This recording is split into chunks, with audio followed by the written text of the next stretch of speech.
Modal yang Bang Ade keluarkan waktu itu berapa? Jadi waktu itu pertama kali saya berani ngeluarin duit untuk aset kripto ini cuma 200.000.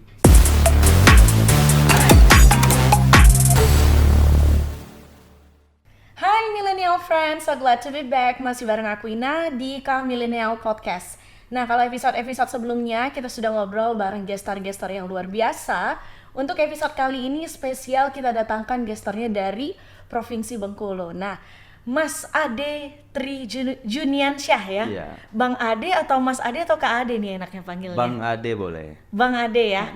Bang Ade nanti bakal ngobrol-ngobrol sama kita kurang lebih 30 menit ke depan ya. Kita bakal ngobrolin tentang bagaimana sih Bang Ade bisa terjun ke dunia aset kripto dan juga bagaimana pengalamannya, kesehariannya yang nanti bisa Millennial Friends ambil lah sisi positifnya dan bisa diterapkan ketika kita ingin trading ataupun ingin memasuki dunia aset kripto lebih dalam lagi. Nah, Bang Ade sendiri nih, sebelum kita tanya-tanya lebih lanjut, boleh lah ya kenalan dulu biar Millennial Friends yang di rumah tahu nih siapa Bang Ade.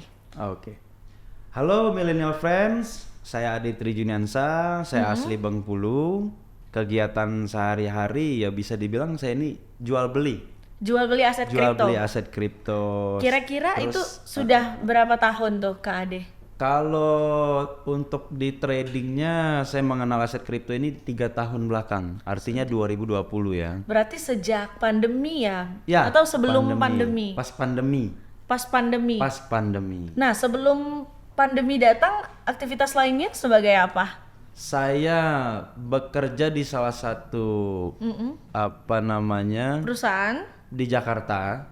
Sempat ngerantau juga ke Jakarta. 6 tahun di Jakarta. Ya karyawan lah di sana. Nah, itu kan 6 tahun.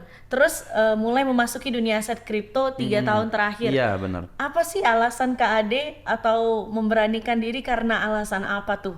Kayaknya udah deh ke aset kripto aja mulai menggeluti dunia itu. Pasti ada alasan dong. Benar. Nah, alasannya apa tuh Kak? Karena pas pandemi ya. Awalnya kan pas pandemi, jadi pandemi ini kan kita di WFH-in, kalau di Jakarta tuh kan kita mendemnya di kosan gitu. Mendem di kosan ya. Karena kita ngerantau jadi mendem di kosan, lihat-lihat YouTube, lihat-lihat Instagram, jadi lewat di feed Instagram itu, jadi kayak oh ya udah cari tahu gitu. Akhirnya nanya-nanya juga ke teman, apa sih kripto ini gitu. Berarti itu atas kemauan sendiri terlebih dahulu ya? Bener, jadi karena ada rasa penasaran ya. Dari sosmed, cari di YouTube, iya, di Google segala macam. Nah setelah itu mulai bertanya-tanya sama orang yang relate juga ya, yang lagi cari-cari tentang aset kripto. Nah kalau dari pengertian ala Kak Ade sendiri nih, aset kripto itu apa sih? Kalau menurut saya pribadi, sih aset kripto ini bisa disebut sebagai aset. Aset? Iya, aset karena ibaratkan namanya itu kan cryptocurrency. Karena kita tinggal di Indonesia, jadi kita harus nyebutnya aset kripto. Karena di Indonesia kan nggak boleh sebagai alat pembayaran. Jadi lebih ke arah aset sih sebenarnya. Digital aset ya? Ya, digital aset digital. Nah, kalau dari Kak Ade sendiri yang meyakinkan tuh, ini resign ya posisinya sekarang, sudah nggak lagi sudah kan? Udah nggak lagi. Tok berarti 3 tahun ini udah nggak kerja di perusahaan. Tapi saya resignnya itu baru 1 tahun. Oh, berarti selama 2 tahun itu transisi kerja lah ya. Ya, benar. Double job, berarti sekarang sudah pure fokus di kripto sendiri ya. Kripto, aset kripto. Dulu yang meyakinkan apa sih Kak?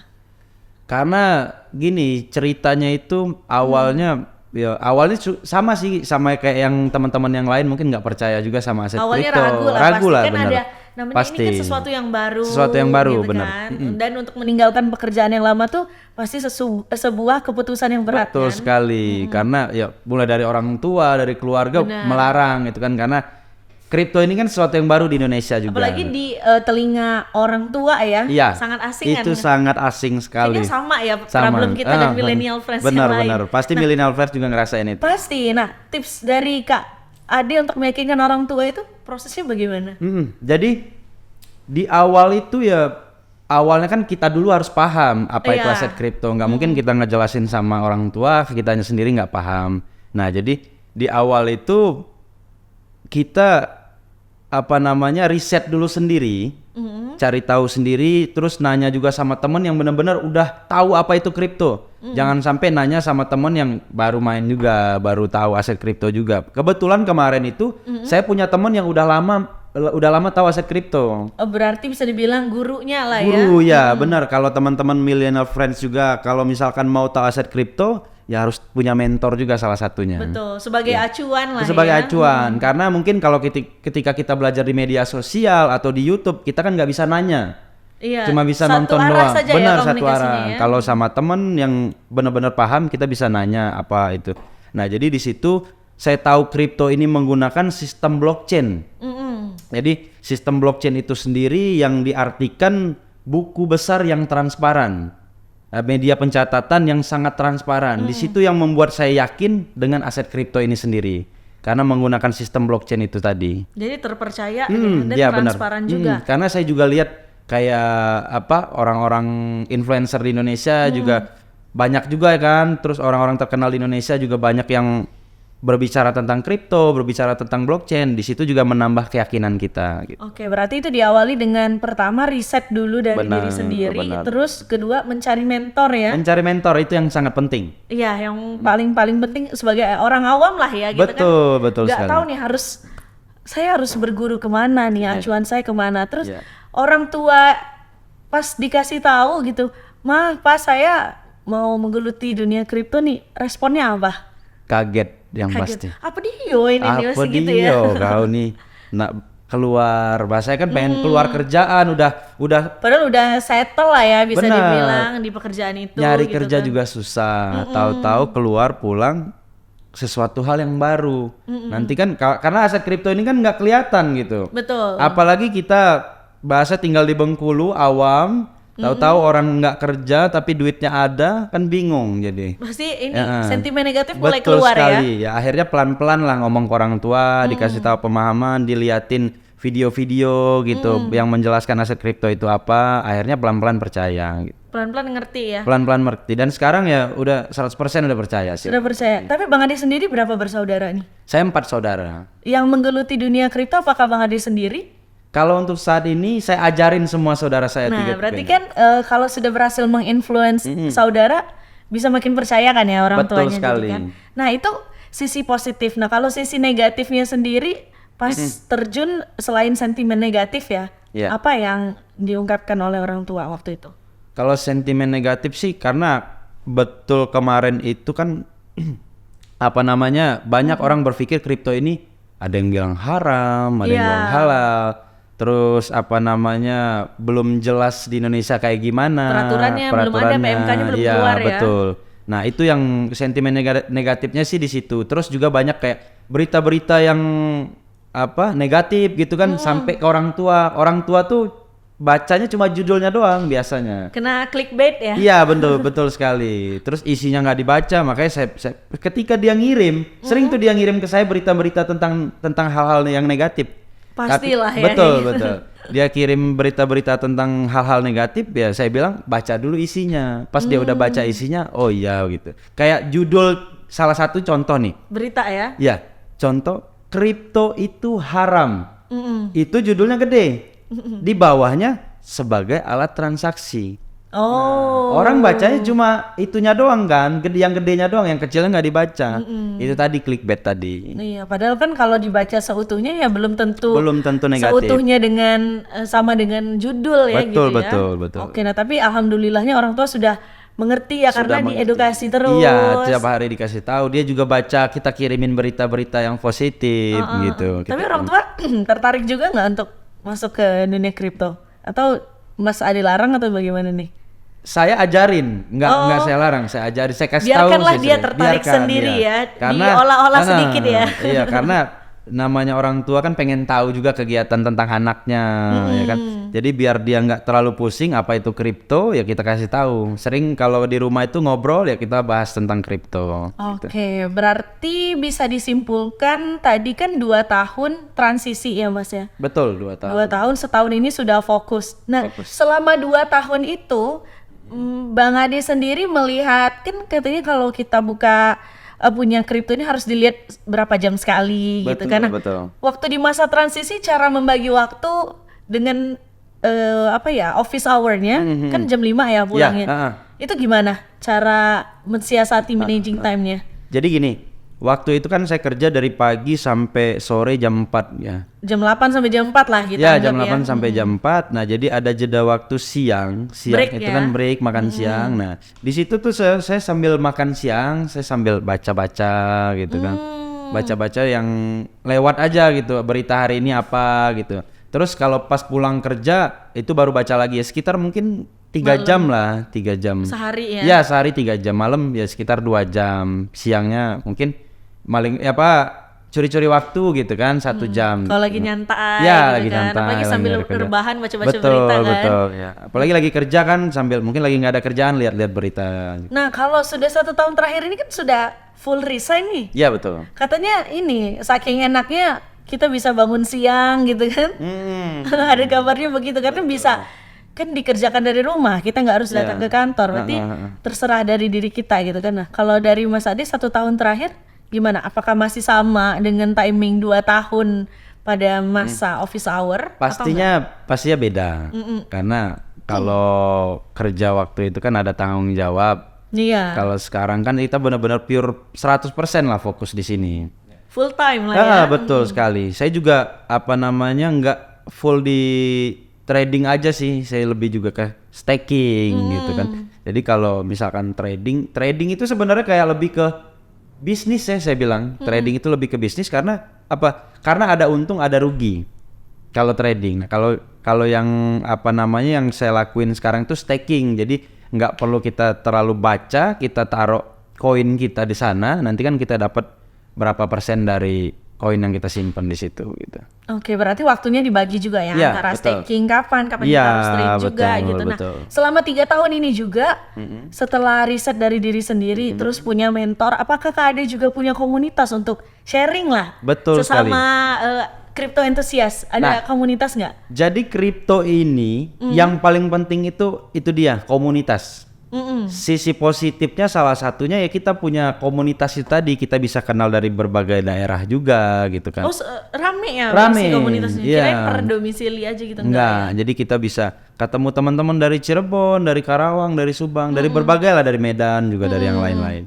Nah, jadi memang kripto ini komunitasnya yang paling penting. Karena di sana tempat kita sharing juga hal-hal baru, mungkin yang kita mau cari berita yang kita kelewat, ada yang ngasih tahu di sana gitu. Oh, ada berita ini nih hari ini gitu.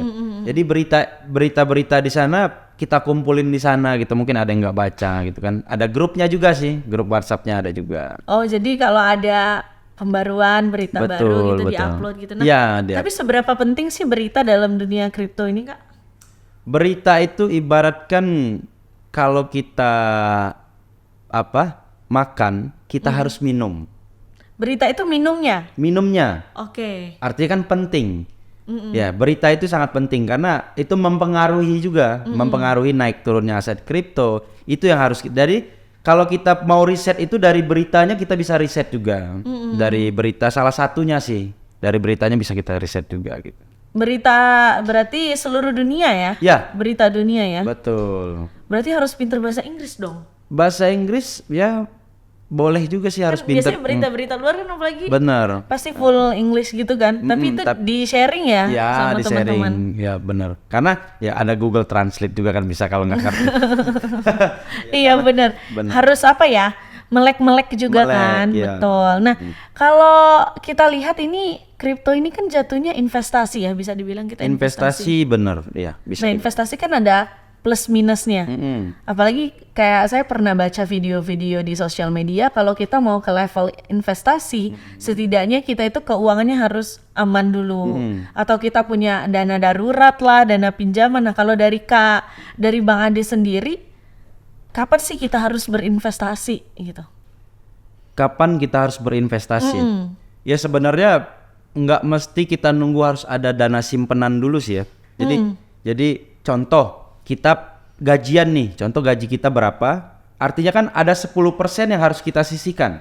Misal 10 juta nih, Ya. berarti ada 1 juta Ada yang 1 harus juta kita yang harus sisihkan. kita sisihkan karena ya bisa kita sisihkan jadi tabungan, bisa kita sisihkan jadi investasi. Tapi yang paling penting tuh kita, karena orang ini masih banyak yang bingung mau investasi kemana, biasanya kan dia ya lebih ke "Ya udah nabung aja lah" gitu.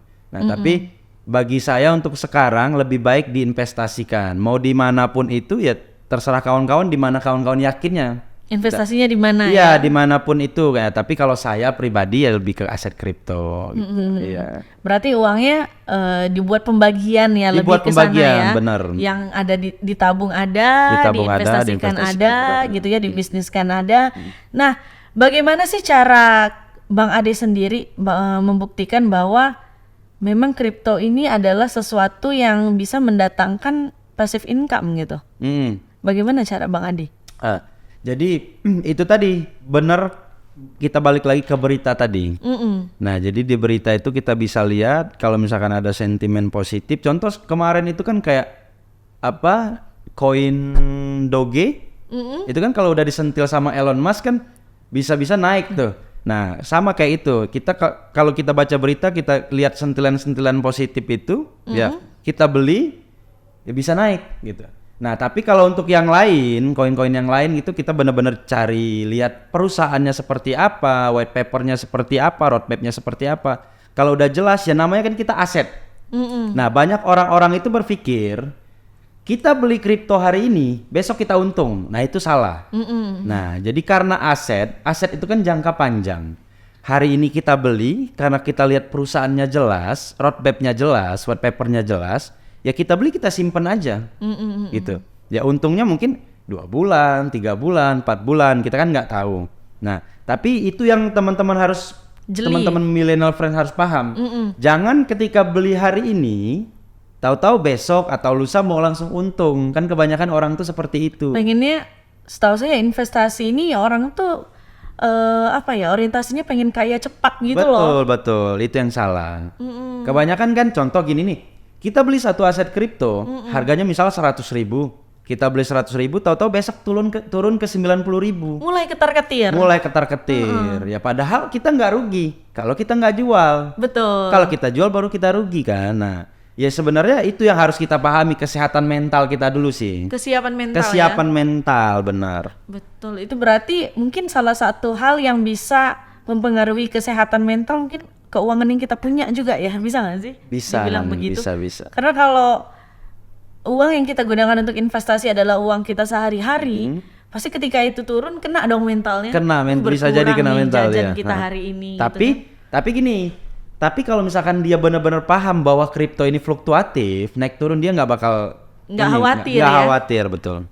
Apalagi dengan didukung riset yang bagus gitu kan. Harus dipahami misal perusahaan A ini seperti apa yang dibilang sama Bang Ade tadi, roadmapnya seperti apa, kira-kira 10 tahun ke depan akan seperti apa gitu kan. Itu berarti kita harus pintar-pintar juga lah ya pilih. Betul sekali ya, biar nggak panik lagi kan. Banyak kayak itu tadi khawatir. Jika udah paham nggak mungkin khawatir lagi. Udah turun, oh santai, malah dibeli lagi sama orang itu kalau dia paham. Iya. Ditambah lagi asetnya gitu. Betul. Jangan langsung mudah terpengaruh ya dengan pasar yang turun begitu. Karenanya pentingnya mentor tadi. Mentor kan juga meyakinkan kita, oh biasa itu kalau yang turun gitu. Coba menenangkan. Kalau kita sendiri susah juga kan nenangin diri sendiri. Mau mentor sama Bang Ade aja lah. Oh boleh. Nah, aku ini mau tanya nih, kalau kita sudah ngobrolin tadi tentang bagaimana Bang Ade memulai, bagaimana cara meyakinkan orang tua. Nah, sekarang adalah langkah pertama untuk berinvestasi. Modal yang Bang Ade siapkan di awal. Itu di usia berapa Bang? Berarti itu 3 tahun yang lalu. 3 tahun yang lalu berarti saya usia berapa itu? 25 apa 2? Ya sekitar 25. Nah, sekitar 25 berarti millennial first itu bisa dibilang sudah ada cukup penghasilan lah ya, tipis-tipis di usia 25 itu. Modal yang Bang Ade keluarkan waktu itu berapa? Jadi waktu itu pertama kali saya berani ngeluarin duit untuk aset kripto ini cuma 200.000. Di awal sekali? Di awal sekali itu. 200.000 ya? Iya, cuma 200.000. Karena kan pengen nyoba dulu. Itu langsung dihabisin 200.000 beli pertama atau dibagi juga? Langsung beli 200.000 tapi saya pisah nih aset kripto yang ini. Iya, enggak satu aset, enggak satu koin ya. Oke. Saya bagi. Jadi pas hari ini saya beli 200.000 itu saya beli tuh bukan berdasarkan riset waktu itu. Oh, coba-coba karena baru pertama kali saya lihat, wah namanya udah 200.000 juga ya kan gitu bener. ya. Karena benar-benar itu yang untuk disisipin untuk investasi lah bahasanya kan. Duit aman lah ya. Duit aman ya, duit bukan duit makan, duit apa kan. Karena dulu waktu itu masih anak kosan. Oh. Iya. Jadi 200.000 itu saya lihat cuma namanya aja. Jadi wah nama kripto ini keren nih kayaknya. Coba dibeli nih. Tertarik karena Tertarik namanya karena ya. nama bukan karena berita. Nah, jadi ya karena coba-coba bener-bener awam waktu itu, bener-bener nggak tahu. Nah, jadi coba 200.000, tahu-tahu pas besok bangun tidur, asetnya naik jadi 220.000. Oh, Wah, full senyum ya. untung nih 20.000 gitu kan. Saya berpikirnya gini, kalau saya investasi 2 juta, artinya 2.200.000. 2.200.000. Kalau saya investasi 20 juta, berarti kan 22 juta. Kalau saya investasi 200 juta, 220 juta. Artinya itu tadi membuat nambah keyakinan juga. Wah, kayaknya enak juga nih. Nah, makanya dari situ saya berani riset lagi, saya cari-cari lagi, nanya lagi ke mentor lagi gitu. Memang awalnya dikasih enak sih enak, kebetulan. Kebetulan. Ya. Padahal cuma 20.000 kan. Tapi itu nambah keyakinan. Nice start lah. Ya, itu betul. beruntungnya Mas Ade waktu mungkin itu. kalau berkurang waktu itu 20.000 mungkin khawatir juga kan, panik juga. Nah, tapi setelah yang 200.000 pertama itu ada nggak yang turun juga gitu yang bikin Mas Ade ketar-ketir? Pasti ada. Pas masih awam-awam. Nah, Pasti. respon Bang Ade khawatir nggak? Karena itu tadi di awal juga beruntungnya saya punya mentor. Jadi waktu turun itu saya nggak langsung panik, saya telepon mentor. Oh, mulai gerak ya cari nanya mentor Ya, gitu tanya, kan. Apa yang harus dilakukan Iya, kok gitu. ini turun? Kata mentor, oh biasa, karena kripto kan memang fluktuatif. Ya kalau mau naik terus jangan investasi di aset kripto kata dia, gitu. Ya akhirnya saya mikir, saya cari tahu, bener juga ya kalau misalkan naik terus ini ya, kaya semua orang gitu. Ya nggak mungkin. Pasti ada naik turunnya. Pasti kan? ada naik turunnya, iya. Gitu. Nah, kalau Mas Ade sendiri tahu aset kripto itu kapan naik, kapan mereka turun selain dari mentor, komunitas ya, grup WhatsApp dan berita, ada lagi nggak info-info lain yang menjadi apa ya sinyal lah untuk Mas Ade? Kalau yang lain nggak ada sih, yang paling penting itu tadi berita, terus ya apa namanya grup, boleh di grup WhatsApp juga, terus apa mentor yang ngasih tahu, ya itu sih yang paling penting. Jadi berita itu yang paling penting. Ya, mungkin teman-teman millennial friends juga ada bisa. portal khusus Ya gitu ada, nggak? ada. Jadi biasanya Mas Ade lihatnya setiap portal exchange itu ada berita biasanya. Oh, dia ngasih asupan berita ngasih ya? asupan berita. Dan juga mungkin kalau di millennial friends ini bisa cek di digitalscommunity.co.id. Di sana juga lengkap kok beritanya. Gitu. Oke, nah sejauh ini selama 3 tahun ini hasilnya memuaskan apa bagaimana nih? Alhamdulillah. Alhamdulillah ya. Nah, tapi kalau misalnya one day tiba-tiba dunia sedang tidak baik-baik saja nah gitu. Respon dari Bang Ade gimana sih cara menyikapinya? Nggak baik-baik saja dalam artian apa nih? Ya turun lah bisa dibilang Oh, gitu. kriptonya ya, kriptonya turun. Jadi siap-siap, bahasanya siap-siap tuh kayak gini. Ya kita ketika mungkin udah untung di aset kripto ya kita harus save dana juga. Karena kan ya itu Ketika tadi untung langsung ketika save untuk juga save ya. ada yang di save juga, jangan ibaratkan habis dimakan langsung terus dihabis. beli Iya, lagi. jadi benar-benar mungkin kita bersiapan benar kayak Aquina bilang tadi kalau misalkan dunia sedang tidak baik-baik saja, bahasanya kripto sedang turun semua gitu kan. Ya kita ada persiapan lah. Itu ya, dan juga kripto ini kan ibaratnya nggak mungkin dia turun terlalu lama gitu kan. Nggak mungkin turun terlalu lama karena ya ada banyak macam juga aset kripto ini sebenarnya. Jadi nggak bisa kita terpaku di satu aset kripto aja gitu. Nah, sebenarnya tapi kan investasi ini banyak jenisnya ya Mas ya. Ada saham lah, ada SBN, ada kripto dan lain-lain. Kenapa Bang Ade pilihnya kripto? Itu sih yang sebenarnya ingin saya tanyakan. Jadi gini, di awal itu saya sempat coba-coba saham juga. Reksadana segala macam ya. Reksadana sempat coba, sempat saya download juga kan salah satu aplikasinya. Ini ya, saham. Tapi waktu itu bener-bener kalau saham itu nggak ada mentor. Jadi Nggak ada mentor atau Bang Adenya nggak mau cari mentor? bukan nggak mau cari mentor sebenarnya karena udah ketemu mentor kripto duluan. Oh, sudah ada yang lemak duluan nih. Ada yang lemak duluan. Iya, jadi Jadi udah terpakunya udah fokusnya udah ke sini aja gitu. Karena udah percaya sama mentornya tadi. Oh, berarti mentornya boleh di-spill nggak mentornya siapa? Boleh. Boleh, coba dikasih tahu ke millennial friends. Siapa tahu Namanya jadi referensi juga iya. kan. Namanya Tanza. Orang Indonesia? Orang Bengkulu. Oh, orang Bengkulu juga. Nah, itu dari YouTube-nya Bang Tanzah kah? Atau Enggak, dari emang saya kenal. punya kedekatan Iya, emosional punya kedekatan pribadi emosional, ya? iya. Oke. Tapi itu Bang Tanzah juga ada kelas? Ya, enggak. Kalau kelas dulu dia punya kelas, cuma kalau sekarang udah nggak ada lagi, dia lebih ke pribadi sih. Nah, personal gitu ya? Personal. Oke, nah itu kan pernah mencoba saham ya? Mencoba atau nyari tahu dulu? belum pernah sempat mencoba, cuma download aja, baca-baca, bingung, mau nanya ke siapa bingung, akhirnya nggak jadi, dihapus lagi aplikasi. Oh, jadi kebetulan juga kripto lebih apa ya? Lebih langsung meyakinkan hati Bang Ade ya? Betul, karena ketemu mentor yang pas, langsung oke, udah yang lain, udah yang ini aja gitu. Oke. Tapi seberapa tinggi sih resikonya kalau menurut Bang Ade dari skala 0 sampai 100 gitu untuk investasi kripto sendiri? Sebenarnya kalau untuk resikonya tinggi sih ya. Sangat tinggi? Sangat tinggi, bisa dibilang sangat tinggi bisa. Kenapa? Nah, kalau bagi orang awam yang benar-benar belum tahu apa itu aset kripto, ini resikonya sangat tinggi. Karena ya mungkin di awal tadi saya juga cerita kan, saya beli 200.000, untung itu karena saya beli atas dasar nama. Yang ketertarikan nama ya? Iya. Nah, mungkin ketika orang awam mungkin berpikir, wah kripto ini bagus nih, terus langsung investasi gede, tahu-tahu turun, itu mentalnya kena. Nah, resiko di sana yang harus ibaratkan harus kita minimalisir. Jadi benar-benar di awal itu ya itu tadi, benar-benar kita paham dulu. Banyak orang nanya ke saya, pengen dong belajar kripto gitu, pengen dong diajarin. Ya saya bilang gini, yang penting kawan-kawan lihat dulu di YouTube, cari tahu di YouTube dulu. Saya kasih tuh link YouTube mungkin yang menceritakan tentang kripto, terus media sosial yang ngasih tahu tentang kripto itu apa. Mungkin ketika dia udah paham, baru kita ngobrol. Kalau di awal kita langsung ngobrol, Dia pasti bingung. Pasti bingung ya? Ya, daripada kitanya capek, mending dia nonton YouTube dulu satu arah, nanti baru nih ada Berdua pertanyaan, berdua arah ada pertanyaan. Apa yang nggak ngerti baru didiskusikan Iya, ya nah, begitu. itu ibaratkan minimalis resiko tadi. Tapi bagi kawan-kawan yang baru pertama kali, kalau misalkan nggak ada mentor, nggak ada belajar atau nggak ada apa, mending jangan dulu.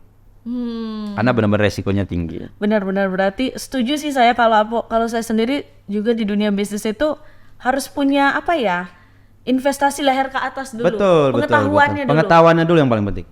Memang setiap pekerjaan itu kan didominasi dengan praktek ya. Iya. Tapi di balik praktek itu kita harus punya investasi leher ke atas dulu, pengetahuan yang bagus, entah itu membaca buku, entah itu baca internet dan lain-lain. Iya. Nah, tapi kalau dari Bang Ade ada rumus tersendiri nggak untuk membaca pasar gitu? Kalau rumus baca pasar, mungkin saya ini orangnya Supaya profit terus, biar millennial friend semangat gitu kan? sebenarnya orang-orang yang kurang membaca sih saya sebenarnya. Dulunya. Tapi semenjak harus analisa, ya kita harus mau nggak mau, karena kita mau profit tadi kan, ya mau nggak mau harus baca. Ya teman-teman millennial friends kalau mau profit banyak membaca. Karena Itu biasanya aja. ala bisa karena terpaksa ya. Betul sekali. Karena keadaan yang mempush Iya, kita harus baca gitu ya. Ya orang itu mau bergerak ya karena terpaksa. Karena keadaan. Karena keadaan. Betul. Keadaan yang mendesak lah biasa Iya, kan. kayak kita ngekos kan, mungkin Bang Ade juga merasakan masa-masa menjadi anak Masa-masa kos. menjadi anak ketika kos. akhir bulan sudah Itu seru sudah sekali itu. minim ya. Mau nggak mau cari akal kan supaya tetap bisa hidup bagaimana kan. Betul. Mungkin di situ juga kondisi. Kondisinya iya. Kalau kita ingin menggeluti dunia kripto ya memang itu tadi harus banyak-banyak membaca. Banyak-banyak membaca. Dan Jangan malas membaca. Iya, dan mencari referensi ya. Ya, referensi, karena kalau misalkan gini, jadi tips dari saya itu yang paling penting tuh kita riset dulu sendiri. Pertama riset. Karena ketika kita nanya ke teman, apalagi teman kita sama-sama nggak tahu, dia pasti negatif. Artinya jangan percaya sama orang-orang sekitar kita dulu. Lebih baik kita cari tahu dulu sendiri daripada kita nanya ke orang yang orang itu juga nggak tahu apa-apa. Nah, itu yang pertama, jadi risetnya benar-benar riset sendiri. Kalau kita udah ada orang yang terpercaya, itu jadiin mentor. Ya, yang paling penting mentor itu tadi juga paling penting itu. Riset sendiri, kalau udah riset baru cari mentor, mentor udah dapat yang terpercaya, itu baru kita cari komunitas. Oh, baru gitu. expand Iya, ya ke komunitas. komunitasnya. Oke, berarti dimulai dari diri sendiri. Diri sendiri, betul. Riset, setelah itu cari mentor Betul. supaya kita ada apa ya? Pedoman lah. Pedoman, iya. Pedoman, dan juga yang ketiga baru kita expand bahwa kita punya komunitas tempat sharing, tempat Karena mencari berita. gini, kalau misalkan kita nggak ada mentor atau nggak ada tempat sharing, kalau misalkan lagi turun, wah itu kita kadang gelisah Nggak ada yang sendiri ini ya, gitu kan. nggak ada yang ngepuk-pukin Iya, ya gitu.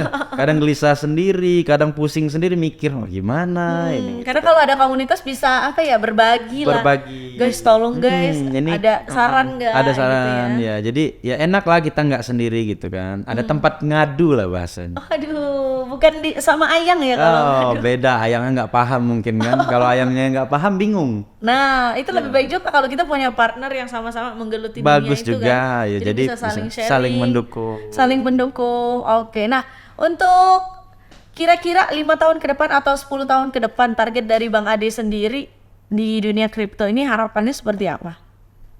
Kalau harapannya sih ya ini tadi di awal balik lagi saya cerita tadi kan kripto ini menggunakan sistem blockchain. Iya, Karena itu sistem yang menurut saya luar biasa sih. aman ya. Iya, luar biasa aman apalagi kalau 5 tahun ke depan udah banyak orang-orang yang paham tentang teknologi blockchain, tentang ibaratnya digital saat ini. Ya bakal lebih maju sih karena gini, saya paham digital ini ya waktu pandemi itu. Karena waktu itu belum benar-benar belum mengerti apa-apa.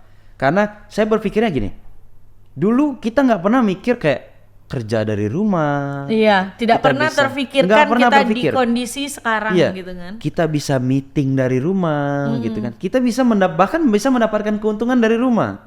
Apalagi anak-anak sekolah, mana pernah mereka berpikir belajar dari rumah? Dari kamar ya. Iya nggak mungkin. Nah di situ mulai mikir, oh era ini udah benar-benar berubah gitu. Zaman ini udah benar-benar berubah. Perubahan ini udah. Ya kalau kita nggak mau ikutin, kita pasti tertinggal. Betul. Nah, Dunia pasti berkembang. apalagi teknologi digital saat ini cepat sekali. Nah, kalau kita benar-benar nggak mau tahu, ya kita bakal tertinggal. Apalagi 5 tahun ke depan, udah luar biasa. Mungkin nggak ada lagi bentuk-bentuk fisik kayak mungkin uang kertas itu gitu kan karena pemerintah juga udah nyiapin rupiah digital juga. Ya mungkin karena di Jakarta juga kayak udah banyak nggak nerima uang cash lagi gitu Banyak, kan. rata-rata tinggal Tinggal scan ya. semuanya. Mungkin karena di Indonesia kripto ini belum bisa dijadikan alat tukar, tapi kan kalau di luar ke luar negeri kan udah Sudah bisa. bisa. Ya udah bisa. Mungkin kalau Akuina mau jalan-jalan ke luar negeri gitu, siapin dulu aset kriptonya. Boleh mau bagi saya berapa koin? Iya. Oke. Nanti di belakang aja. Oh, jangan di sini ya. Jangan di sini. Tapi berarti millennial friends ini sudah berkurang lah ya ketakutannya untuk terjun Iya. di dunia kripto, sudah menambah wawasan juga habis ngobrol-ngobrol sama Bang Ade. Boleh nggak saya minta 3 kata terbaik lah dari Bang Ade tentang kripto gitu, yang bisa meyakinkan millennial friends semua. Tentang 3 kripto. kata. Jadi kripto ini 3 kata. Jadi 3 kata itu Yang pertama, enggak, dia nyambung. oh nyambung. Nyambung. Jadi memang tiga kata berbentuk satu kalimat. Oke, boleh. Ya. Jadi kalimatnya itu dream come true. Wah. Jadi ibaratkan bisa membuat mimpi kita itu jadi kenyataan. Yang awalnya cuma ngebayanginnya aja nggak pernah gitu kan, tapi ya alhamdulillah satu persatu mulai terwujud melalui kripto ini sendiri. Iya, gitu. berarti dia mimpi yang come, yang datang gitu. Ya. Mungkin itu bisa diartikan income ya datang gitu kan. True itu memang benar adanya Iya, dan benar dirasakan. adanya dan dirasakan saat ini alhamdulillah. Oke, nah sejauh ini juga yang dirasakan oleh Bang Ade sendiri, kripto itu apakah sesuatu yang sangat menjanjikan dari pekerjaan utama sebelumnya? Kalau bagi saya ya, kalau untuk saat ini sangat menjanjikan ya. Dan nyesel nggak sih nggak terjun dari tahun-tahun kemarin Itu. gitu loh? Ya nggak sih nyesel Bener kan? bener banget. Karena dengar cerita orang-orang itu kayak boleh ini spill koinnya ya. Boleh. Kayak Bitcoin waktu itu, ya kan pernah denger temen cerita dia waktu itu masih harga 2 juta kata dia. Kemarin kan sempat nyentuh angka 900 jutaan.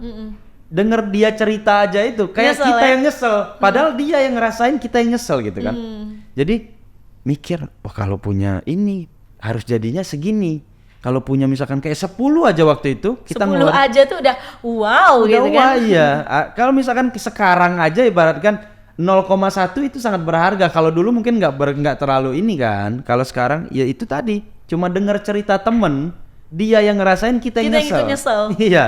Jadi ini nyesel nggak? Nyesel banget. ya. Kenapa Nyesel sih baru banget. tahu 3 tahun Kenapa baru terakhir? tahu ya? Kenapa nggak dari SMP atau Iya, SMA aja? kenapa gitu nggak kan? dari SD gitu kan? Iya, beli koin pas SD mungkin sekarang sudah, waduh, Mungkin berapa SD, puluh kali lipat. mungkin SD belum ada. Belum lah ya. Oh iya kan jauh ya. Iya.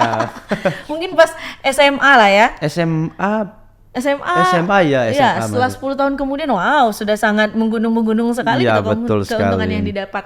Oke lah, Millennial Friends, mungkin itu ya, hari ini kita bakal nanti kita kulik-kulik lagi lah sama Siap. Bang Ade, mungkin tips triks lainnya. Oke. Nanti di keadaan yang berbeda mungkin Bang Ade nanti sudah sangat-sangat lebih luar biasa lagi. Amin. Dari podcast ini saya mendapatkan value bahwasannya kita itu selagi muda harus punya sesuatu atau hal yang dikerjakan seefisien dan seefektif mungkin. Betul. Dan efisien efektif itu bisa kita dapatkan dengan jual beli kripto itu Jual tadi. beli aset kripto. Karena semuanya bisa dikerjakan dari rumah, Iya. tidak harus datang ke kantor, dan juga efisien, profitnya juga menjanjikan sekali ya. Buktinya Alhamdulillah. Mas Ade sendiri Bang ini Ade. Bang Ade Iya. berani resign gitu. Berani. Oh, saya kayaknya mau menyusul juga nih. Oh, belum resign. Oh belum. Ini didoain resign loh Millennial Friends. Tapi saya yakin sih nggak Bang Ade sendirian. Pasti Millennial Friends juga ada yang berani resign Ya. dari pekerjaan Ada utamanya. teman-teman saya ada. Sangat banyak ya mungkin ya. Ada beberapa. Oh, oke, mungkin Karena, tetap mau dua iya, arah gitu ya mau dua pekerjaannya ya. Karena kan 3 jam saja kan awalnya itu bisa lah spare waktu di malam hari Betul, gitu kan betul. tanpa kita memusingkan pekerjaan utama kita. Iya. Oke lah Bang Adi, terima kasih Siap, banyak Aquina. untuk infonya. Millennial Friends juga semoga bermanfaat untuk podcast kita hari ini. So, buat Millennial Friends nanti yang pengen tahu lebih jauh lagi, tenang aja, kita masih punya banyak episode-episode podcast dan gestar-gestar yang lain. So, goodbye, terima kasih.